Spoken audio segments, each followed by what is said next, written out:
offrande hein, ezali na sens wana te ya ko ozo kabela mutumbo. Offrande c'est une adoration. Une adoration. Kopesa dîme ezali adoration.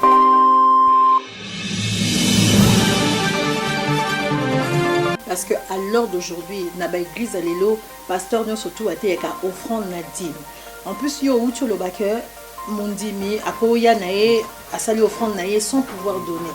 Mais bandimi msusu lelo ba comme banga koya même na église. Pourquoi? Parce que ba pasteur msusu ba exijaka. Ba pasteur msusu lelo ba komi ko exiger mondimi dîme ou offrande. Pour aller encore plus loin, ba pasteur msusu lelo ba komi même ko afficher bandimi na église parce que après ça dîme na été, après ça qui offrande na été. Ba pasteur msusu lelo ba komo lo ba mondimi on l'a dit bien, on l'a dit cher. Hein?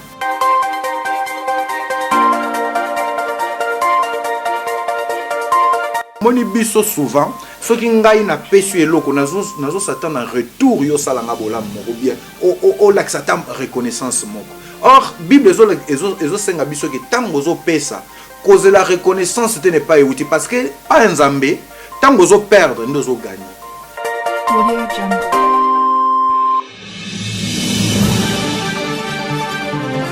Alors c'est pour ça ba pasteur msusu lelo ba comme Olanda bandimi on dirait mundi mazaka nyongo nae. Problème yangwana.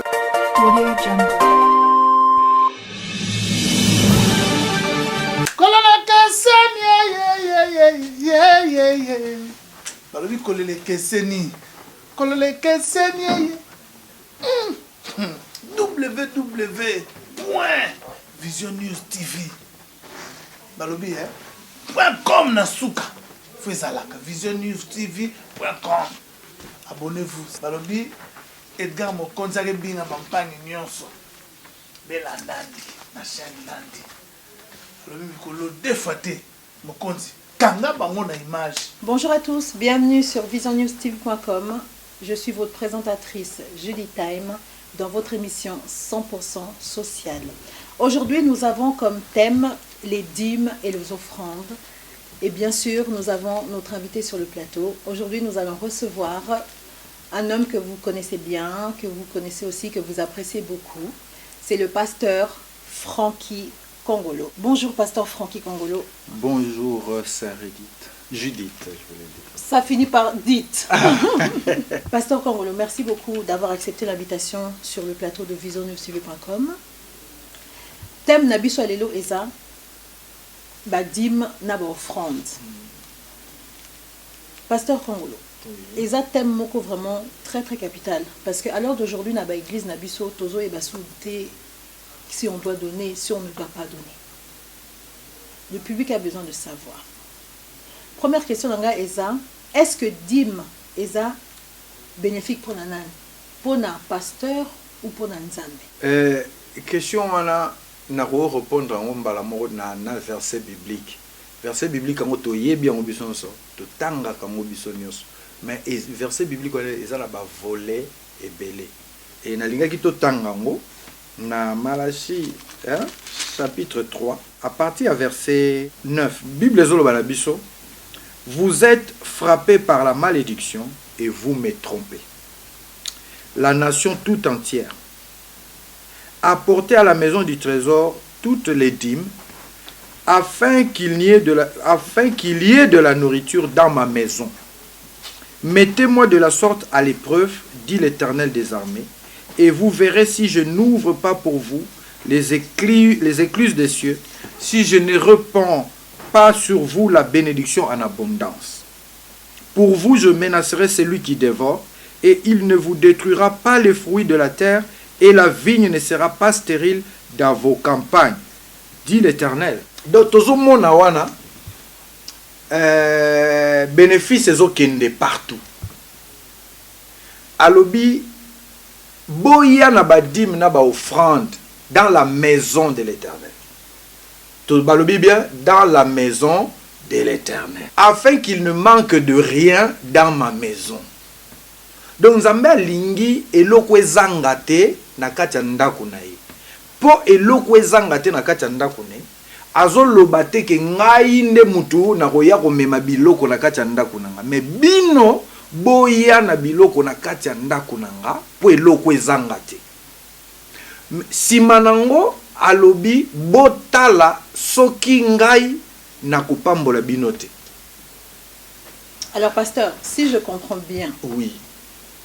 Nzamba lobi, ramenez vos dîmes et vos offrandes dans la maison de l'Éternel. Bon, mais ma dîme na bino na ndako nzambe. Mais alors d'aujourd'hui, dîme et asus pour nzambité. Mais le problème c'est ça. Moi j'ai besoin vraiment pasteur Oloba vraiment. Il faut vraiment obim sango vraiment na mutema na yo parce que le peuple de Dieu est là, regarde, écoute. Dans le sens que dis-nous vraiment ce qui est réellement de nos dîmes, de nos offrandes. Je parle avec mon cœur. Nalobaki na na loba avec mon cœur. Loba vraiment avec ton cœur. Et nalobi bien. Bible zoloba boya na ba dîme na ba offrande na bino na ndako na ngai, dit l'Éternel. Donc nandaku nanga. Nandaku ya je sais pas qui. Pas chez votre pasteur mais nandaku. Nandaku nanga. Nandaku nanga nde bazokuta basali nanga. Ozomona parce que eza na signification moko importante et puis eza na valeur moko boye tangu oza ko mema offrande na kati ya ndako nzambe tango zo mema dîme na kati ya ndako nzambe ezali na signification moko boye eza na symbolisme moko pe symbolisme ngo siko ezani signification ngo siko ezani mais omoni tango Israël bazo kende kopesa ba offrande na bango na ba dîme na bango bazalaki koloba tozo kende ko adorer. Tango zo kende kopesa offrande, c'est une adoration que tu fais. Tango zo kende kopesa dîme na yo, ezali adoration ozo sala. Donc ezali te kozo kabela mutu moko boye mbongo po atia na poche na ye, po somba carburant, topo tango tozo sala bongo tozo bima. Mais pasteur, moi je sais que offrande, oui. C'est offrir. Oui. Offrande, ils offrir. Dans le sens que c'est comme si on a offrir yo cadeau. C'est une sorte d'offrande. Oui. C'est donner. Oui. C'est offrir. C'est ce que mais ce n'est pas omoni offrande. Hein? Ezali na sens wana te ya ko ozo kabela mutumbo. Offrande c'est une adoration. Une adoration.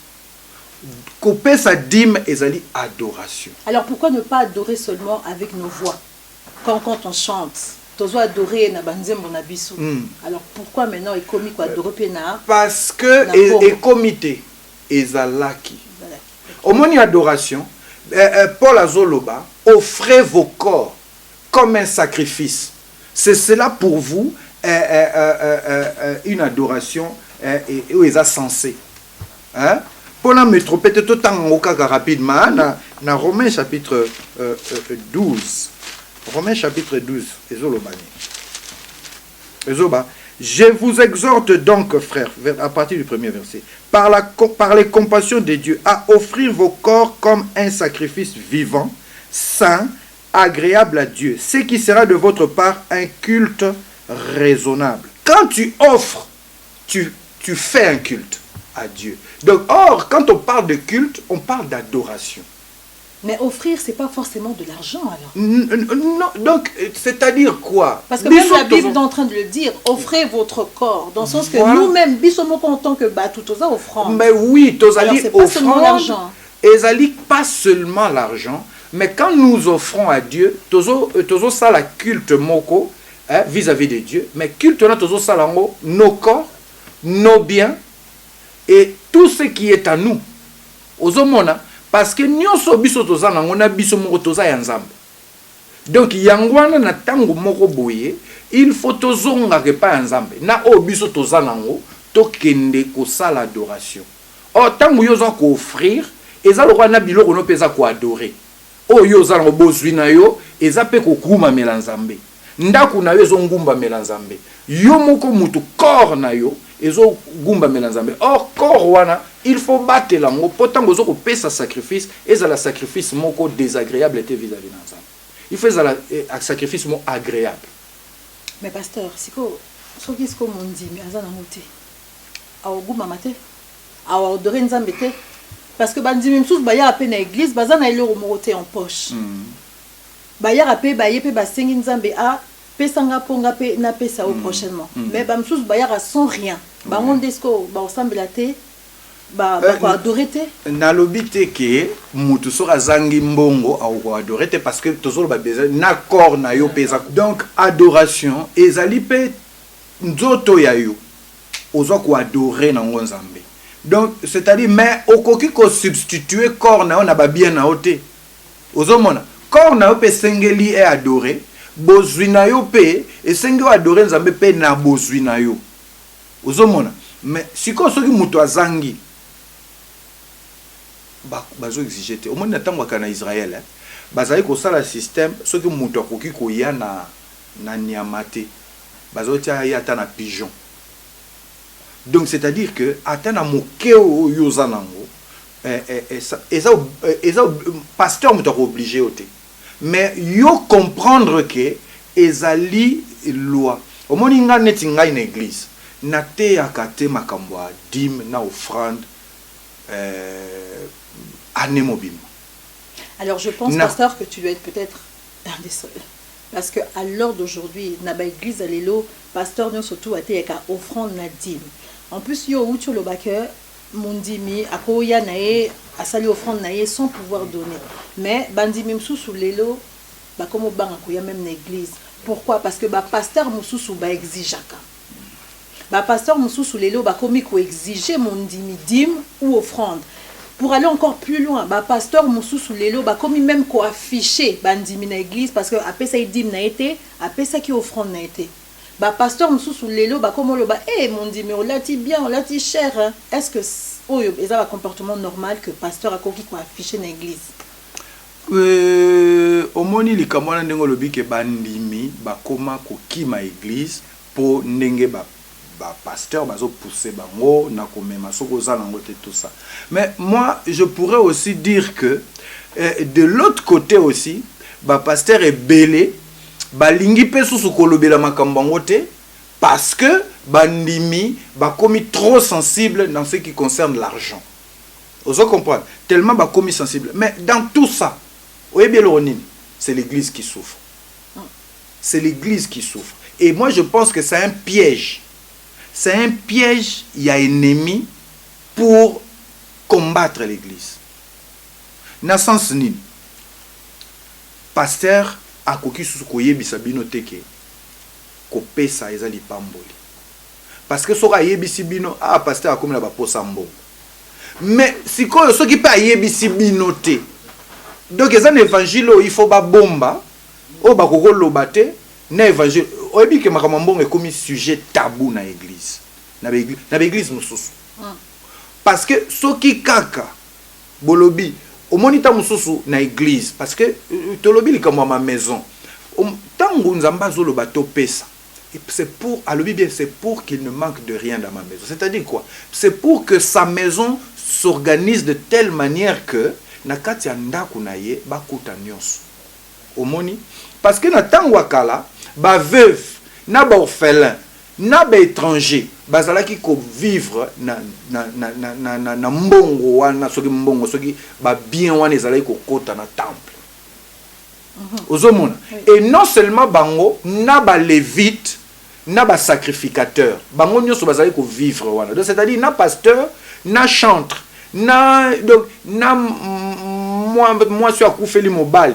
na moi no azangi tata na maman a supporter bazo vivre na nzela ya ba dîme wana na ba offrande zoya na église ou zoya na maison nzambe mais or sikoyo ceux qui va bloquer loko wana l'église va fonctionner comment l'église ne va plus fonctionner et comme il problème il y a ceux qui fin du mois et coquille pasteur a commis la palpitation parce qu'il faut foutre à salle parce qu'il faut ceci ozomona or ezo salama wana ezali malamu ya batu nyonso ya malamu kaka ya pasteur ye moko te eza malamu kaka ya bandimité mais eza malamu ya batu nyonso mais ngana si na moni baka mususu bozana ndeko moko bakufeli mama na ye mais batu mususu basepeli te po balobi kaka so est-ce que boko ko lukata 10 euros poto sunga ndeko na kufeli mama na ye parce que bible zoloba to lela na ba zolela to sepela batu bazolela ndeko wana zolela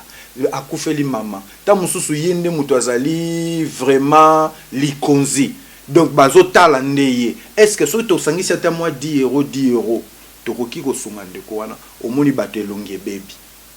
Mais parce que babeti lisolo ya mbongo na église, mais babeti lisolo ya mbongo wana mpo pasteur atia mbongo wana na poche te.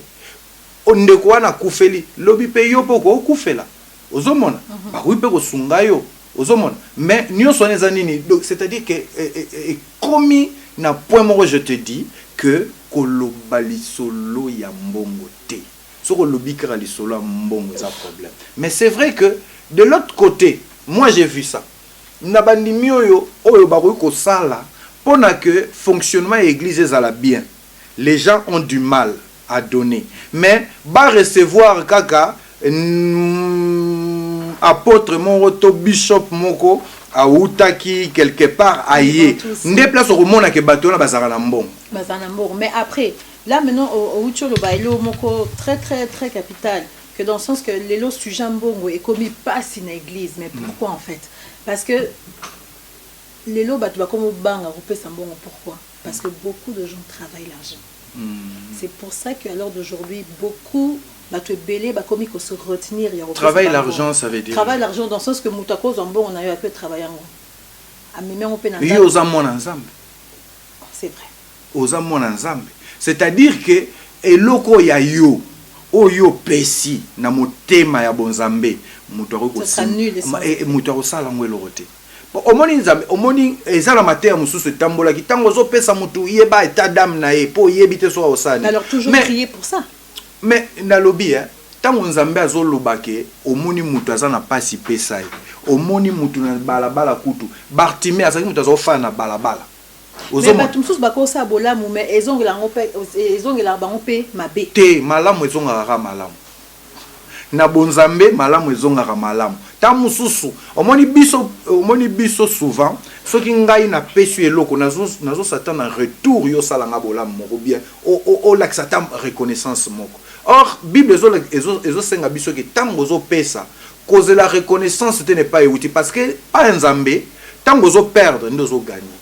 Tango nga na pesi yo nazela kaka te nécessairement que yo ozong selanga malamu. Okomona malamu mususu outa côté mususu yo yebi même pas. Omonika mutu moko be pas sali yo malamu. Mais pourquoi ba problème mususu ndeti ba problème otozomona lelo ya ba problème à salle.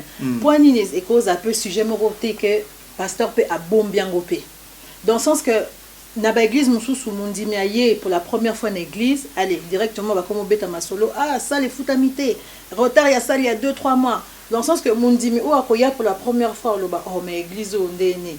Pourquoi c'est pas le moko que pasteur a ko bombango que ba sali pe dysfonctionnement mususu ba créer pe groupe ya bat oyo ba giraka ba finance ba gérera ba paiement en salle que d'étaler ça comme ça na église mobimba po ba tuba yo ka que 3 mois de loyer zangi ou non.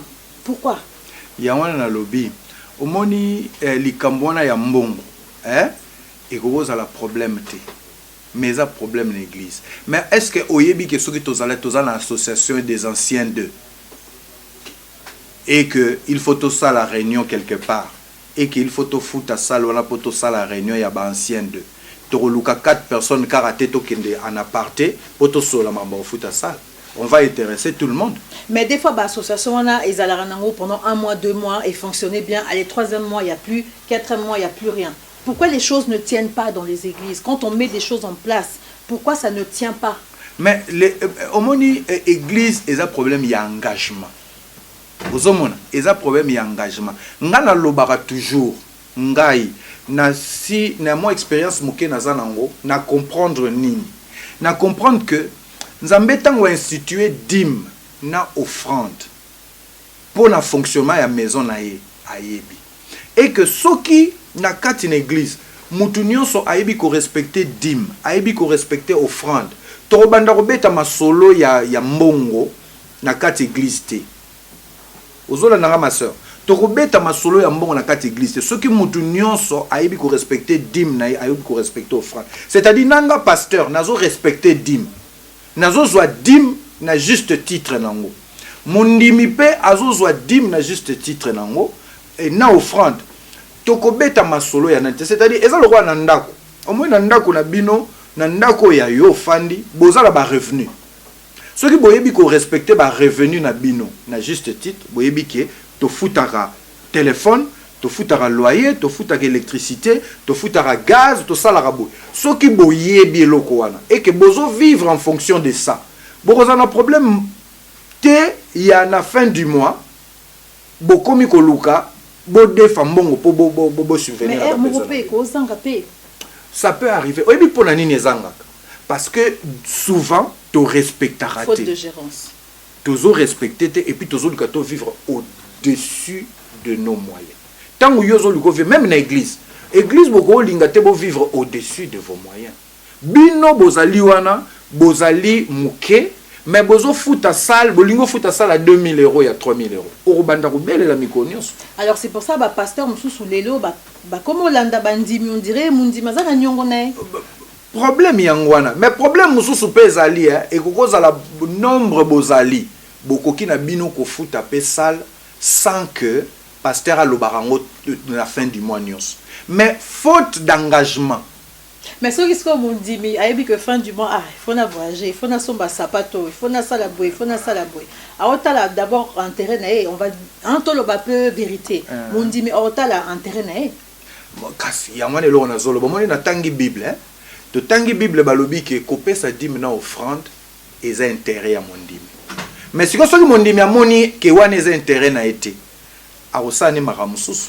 Mais le problème ezali lobi aroya na église maboko pamba et tant aroya église maboko pamba arosala nini akolela ke pona nini babeti lisolo mbongo omoni lisolo mbongo babeta yango te pa moto azangi mais oyebi ke bato bazana mbongo bazalaka na jeune te robeta masolo mbongo église lelo bazoko robeta masolo mbongo te parce que bazo zanga. Mais pourquoi bazozang? Nzamba lobi, vous me trompez. Ozolanda ma soeur, vous me trompez.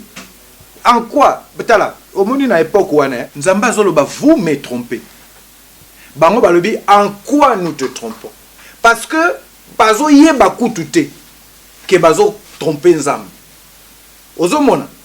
Mais bazo tromper Nzamba pourquoi? Tala soko tangi na Malachi hein, et na chapitre 2 plutôt. Vous offrez sur mon autel des aliments impurs et vous dites en quoi t'avons-nous profané. Donc batu bazo yeba kopesa na kati ya ndako nzambe te. Siko bazo mituna omoni pona bango bazo laver conscience. Eza na mutu mususu ayebi ke dim na ye soka lobia pesa dim eza tamso 650 €. Atali na bimisa 650 €. Na ke no pesa. Bon, on a pesa nango offrande. Mais ça c'est la vérité. Voilà. Ça c'est la vérité, c'est vraiment les choses qu'on voit aujourd'hui dans nos églises. Mais c'est quoi après lobisoki et kauki? Olela nanani. Ozongiga pas pasteur pour abondela, pasteur bondela. Mais car la Bible pasteur car la Bible peut où tu et comment que pesa ozanango. Dans le sens que même ce monde misko azangi ata même 650 wana pour pesa mais azata même na 200. Azangi yo moko lobi bienga moko na ngade ayo na lobi lobi ça c'est vrai. C'est-à-dire que mutu aza dim neza 650. C'est-à-dire c'est quelqu'un qui gagne 6500 quoi ça na dim à 650. Ça c'est-à-dire qu'il a gagné 6500. Mais le problème est les autres là que montant wana 650 c'est beaucoup. Donc il retire en église. A au mona neti azo boaka. Omoni mingi bana nzambe bazo kanisa tango bazo pesa na église bazo boaka. Mais kaka batu wana ozomona tango bishop monga na lobaka bishop tango routa États-Unis a routa wapi akoya okomona batu wana bakobimisa mbongo ondimite omoni mutu asali chèque à 2000 € olobi ah ndeko yo dogaza na 2000 € na compte ne fandi okamwe. Mais parce que c'est-à-dire quoi? Batu baza ko pesa bazo pesa na mutu te ke bazo pesa nzambe batu bazo pesa batu. Voilà, c'est là. Donc c'est-à-dire que soka tali ye na opesa ye ozomo na zo pesa nzambe te a opesa mutu. Or Bible zo le bawa apporter dans la maison pour qu'il ne manque de rien. La dîme ce n'est pas pour le pasteur. Ba pasteur beleta mususu ba omona mabena lo babo. Mais la dîme, ce n'est pas pour le pasteur. La dîme, c'est pour le fonctionnement de la maison de Dieu.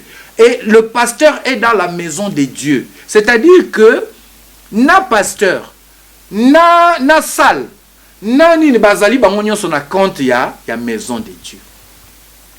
omoni na tango wakala tant bazo mbongo wana ba sacrificateur ba na salaire.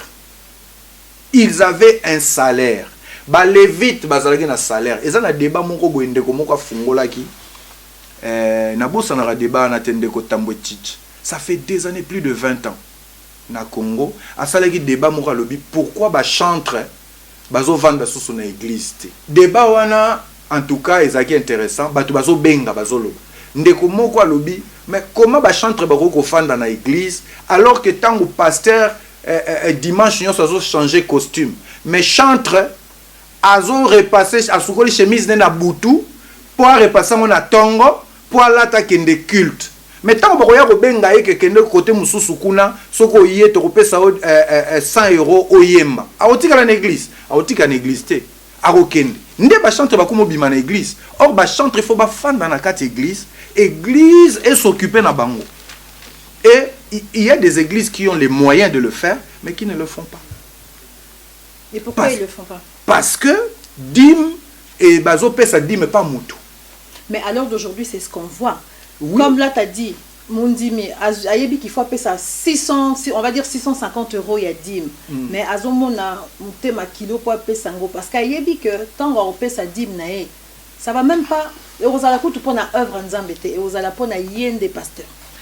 C'est pour ça que bandimi msusu lelo ba commune hein mutema wana mwa kilo po ba pesa. Yangwana omoni likamwana il faut bisonionso to fanda to zonga.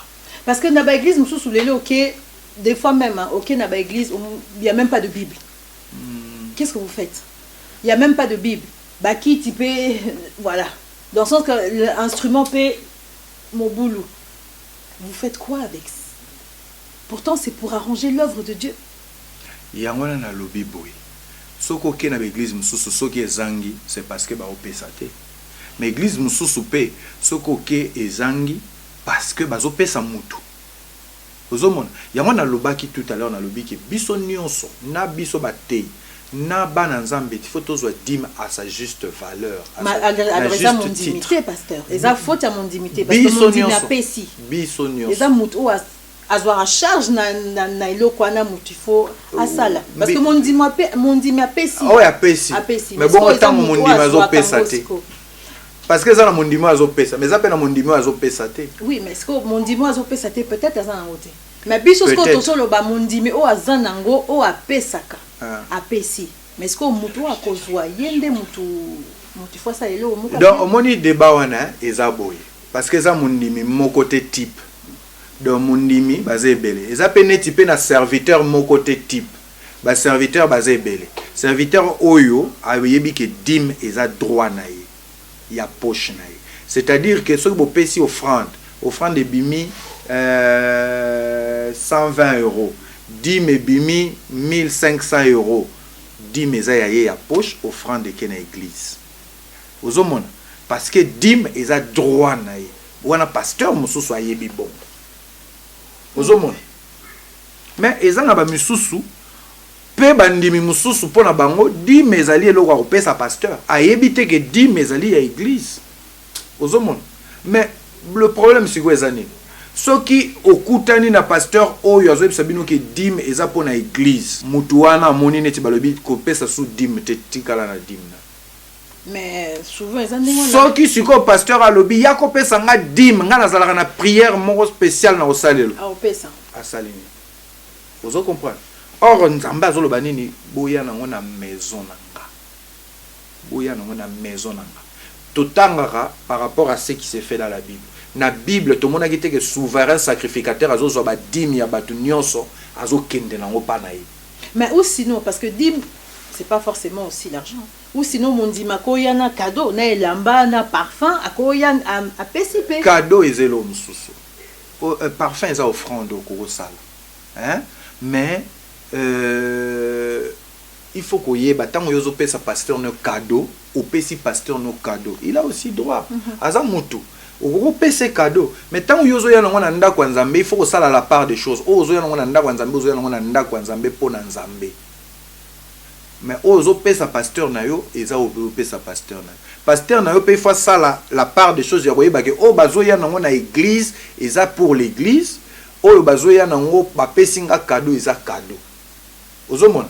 Donc ce qui fait que tant que na na carte église, l'église doit s'organiser de telle manière que église ezala omoni ezala ba église mususu ba pasteur bazo sala makambu nyonso mais ba yebite que pasteur wana afuta carburant, pasteur wana aroza la paix na situation moko boina ndako na ye, mais le pasteur azo kene na makambu. Donc il faut pasteur à ça la violence. Oh, et la maman il faut battre ba comprendre.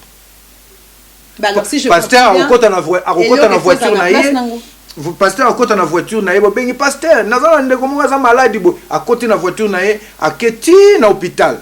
Ake revisiter mutu wana atali nini, mais tango yazo sala ba déplacement wana azo dépenser carburant non. Mais les gens ne pensent pas à ça. Ngana sina yoga mutu mususu alobi mutu so randi mai goza la pasteur de eza charge na ye. Omoni do total ra te que o batu bazoaka ba pasteur baliaka ezala ba pasteur mususu pe baliaka te et puis bandimi pe balinyo pe sa te. D'accord. Nous arrivons à la fin, pasteur Kangolo. Maintenant, le public t'écoute. Là, tu viens de nous dire par rapport aux dîmes que c'est la charge, il y a pasteur Nabandimi. Mais c'est aussi un problème de fonctionnement. Il faut église payer, fonctionner. Église, il faut ça dans l'ordre. Nanda Kwanzambe, il faut ça la makambo dans l'ordre. Et dans nos églises, ordre est à la raté. Dans la plupart. Et l'oni noko oloba. Dernier mot. Et là on a oloba ra ke biso soto zonga na liloba. Ce que tu oloba par rapport à ordre na église. Parce que ordre na ba église ils a sous-souté, on va dire. Ordre ils a sous-souté. Pasteur msusu, il faut bandarote il y en a 10h, or bandamate il y a midi. Dans le sens que ordre ils a sous-souté. Des fois même ba pasteur msusu ils a programme à jeûne et prière, mais pasteur y na kati bureau azolia. Ordre ils a té. Même biso bandimi culte bandara 10h, hermoro oyene 11h ou 11h30. Pasteur na maman maté a aye déjà en retard mais a bandi déjà maté il y a 10 000 offrandes. Ordre ezaté. C'est comme on dit, mais sera vendi à Zuini. Par naïsko ezawapi. C'est une bonne question. Église il fait à la organiser. Mais omoni et sengi na bisonio sonde na lobito zonga na liloba.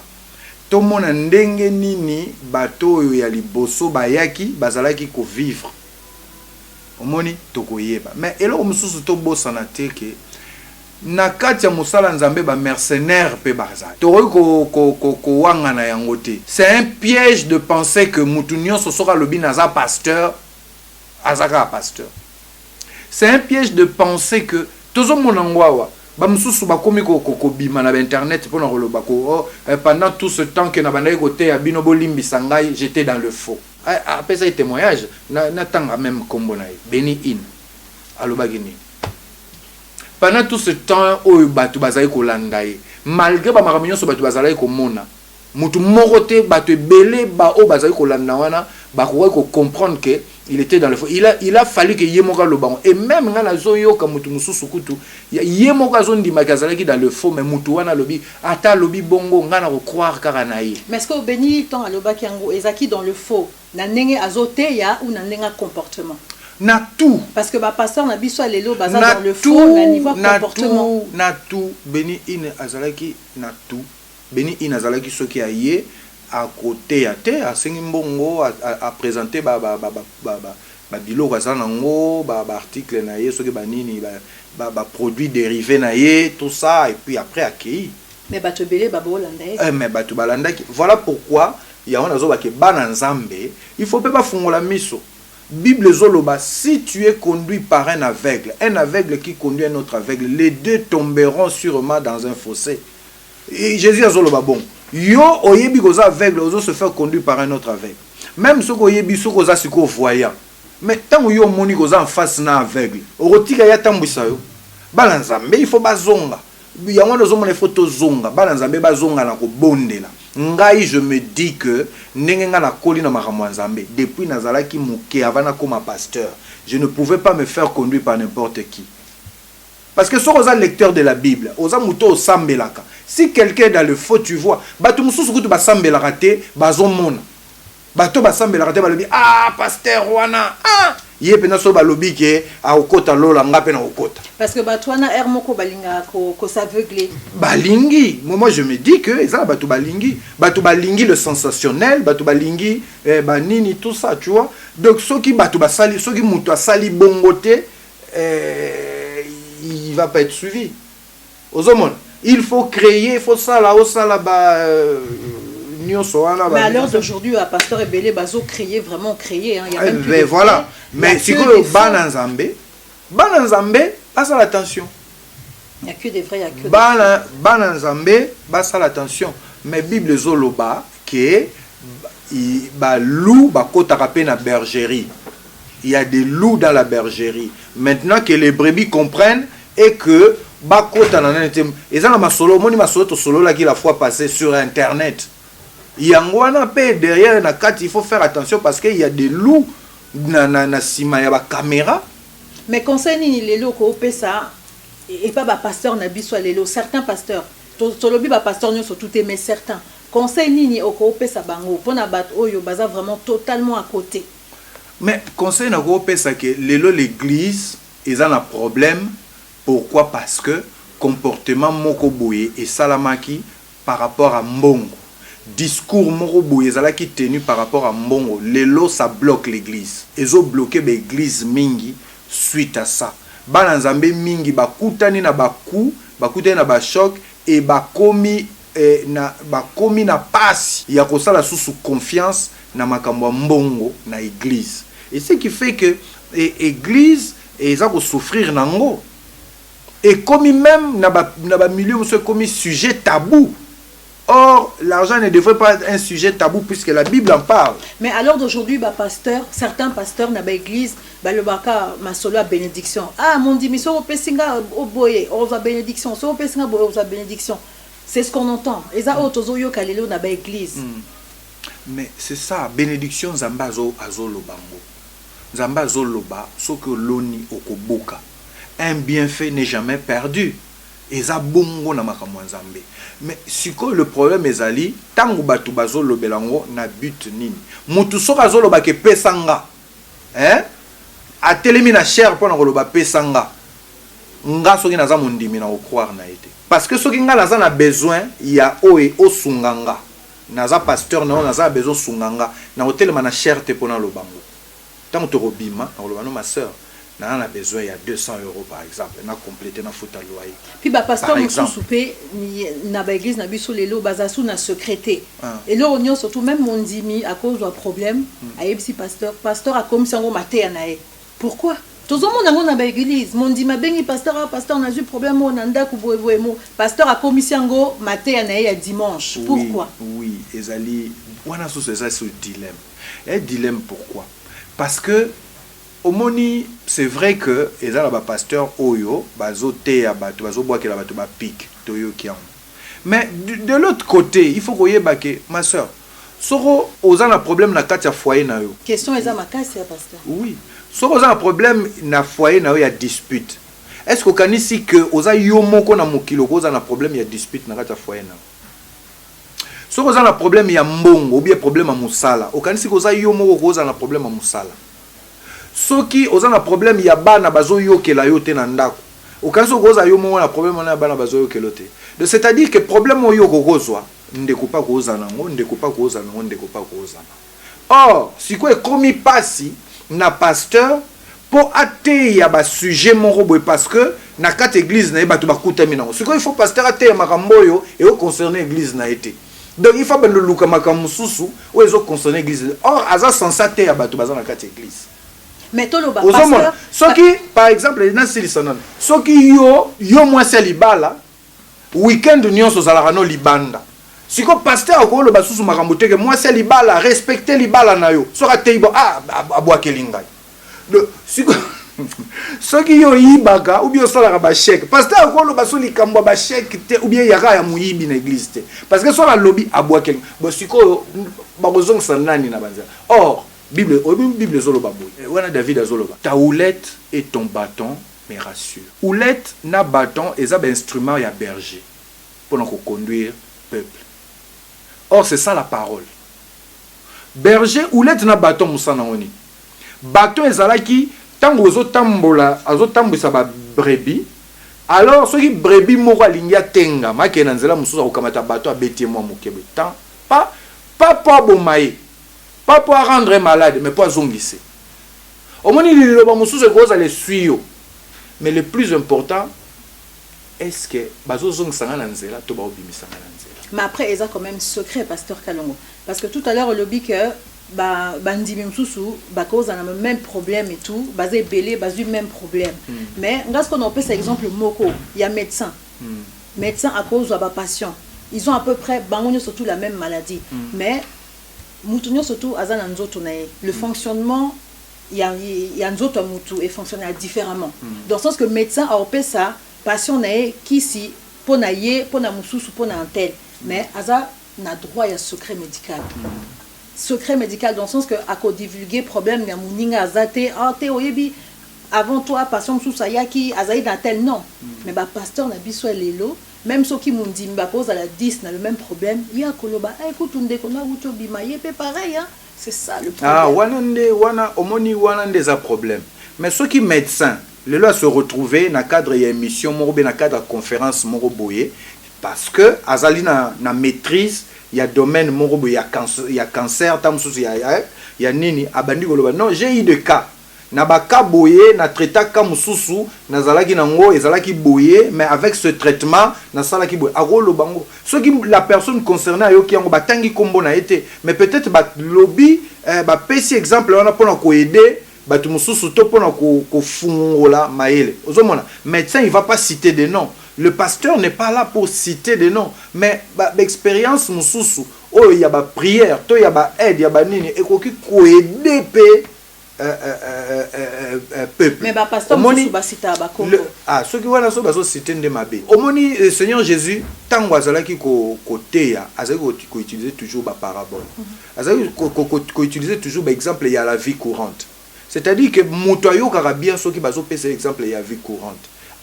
Ezalaki na mwana moko boye azalaki maladi mais tango ayaki azalaki na kondima to bondeli pona ye abikaki ozomona mutu muso ko se retrouver dans un problème à cancer mais to tei to lobi ke ndeko ko banga te même yo za wana za na cancer na période moko boye to zwa ki pe ndeko muso azalaki na cancer to tangi kombote mais tango to sa beto lendisi pe o wana ayebake nzamba bikisaka pe na cancer azui makasi ozomona. Donc exactement que pour na ko divulguer parce que nga na za boy omoni ma sœur nga ezana makambo ebele soki na sololi na mutu mutu ayiko yoka ata mama na ndako ayebarate. C'est ça qu'on appelle le pasteur Kongolo. Nous sommes arrivés à la fin de notre émission mais il va falloir faire tout ça la voler parce que sujet est vraiment très important. Il y a beaucoup de choses qu'on doit voir. Tokomina souka émission na biso. Dernier mot pour la fin. Pour la fin, na rozonga na rolobake to zonga na parole. Biso nyonso to zonga na parole. Parole ndeko aider biso. Souvent tozo bima na parole, ya mona nde tozo kutana ba problème na bandimi, na basali to zonga na parole. Merci beaucoup pasteur Kongolo d'avoir accepté l'invitation à visionnewstv.com. Merci à vous cher public de nous avoir suivis. C'est votre présentatrice Judith Time. Abonnez-vous, partagez. Faites du bruit autour de vous. Merci beaucoup, pasteur. De rien. Bonjour, ça va? Ça se passe bien? Mais je cherche le 107 chez Yannico. Hein? C'est à côté? Merci, mon gars. Non, moi, je ne savais pas. Oh, Kokombala. Moi, Japon. Oh, mais yo, on a pas Yannico. Oh, il y a ma comment? Vous avez 207 yango. Ah bon? Donc il y a des gens. Mais oui. Et pas un ça. Et comment Wachang ne tombera jamais? Comment Masole comment? Ah bon? Oui. Ok, tu côté. Mais il n'y a pas Yannico. Bon Yannico moi ça. Mais nègre. Yannico. Oh, Yannico Nzao. Délivré. Donc on a un côté de Comment? Merci. Mais il faut le côté là le pays. Non, beaucoup qui s'en va poli. Ça là yango. Ya, awa to ça frère. Merci. OK, beaucoup qui s'en va. Il faut arranger en haut, viens s'en occuper. Donc tout ça la frette. ça a fait dengue oui hein donc tous les plus on a fait de C25 et puis tous appels à Ria se permettre de se continuer en Mboka dans la Mboka en Afrique au monde. Donc, dans Kinshasa, plus précisément, ils allaient dans Soficom, la ville, la Kitambo, partout. Mais c'est bien ça, dans Angola, PAI, dans Brazzaville, PAI, tout ça là. Bon, partout. Ah, mais on a déjà pas il y a pas. C'est bon. Mais ah, mais quand tu as la fougue épée, mais quand tu m'en fait bien, oui, tonton Juppé Lobo wana akata suki donc asala et pas tonton Nikonza donc grand prêtre na kati à Paris adresse na eza 107 rue Championnet Paris 75 018 boya ebele bandeko basi mibali awa eza agence moko correct et pas na e problème ezalaka te otindi lelo ozwi lelo soki eza express donc soki neti bacarton un mois ekomi na kisasa bokozala na problème moko te donc boye ebele bandeko basi bandeko ya mibali tonton Nico wumela na mosala kitoko ozosala nzambe azala na merci madame c'est gentil merci madame c'est gentil non na Kinshasa tozala nous ya 39 na batonge bilote comme ozali mpe na njili na nzamba na njili bayebitoli na nzamba toza mpe na quartier 1 toza mpe na Massi na Liberté voilà toza mpe na Kitambo voilà toza mosala de façon que nous ça c'est là toza mpe correct mpe correct JP Percoti, JP Loboko, les grands frères. On s'appelle Mutu alingo contacter nga c'est simple naza na 06 05 72 79 03 et puis le téléphone fixe ya awa ya mosala ezali 01 42 52 06 00 so olingo contacter nga par mail par boîte électronique tout ça nazali na ndombasi maria@yahoo.fr naza lesiko tosala mosala oyo donc tosala les kilos 10 €, frais de c'est 25 €, les collets express c'est 20 €, portable ils en a 20 €, 25 €, ordinateur ils en a 50 €. Voilà, tu vas les disposer, tu rendre le service tout, ils ont correctement.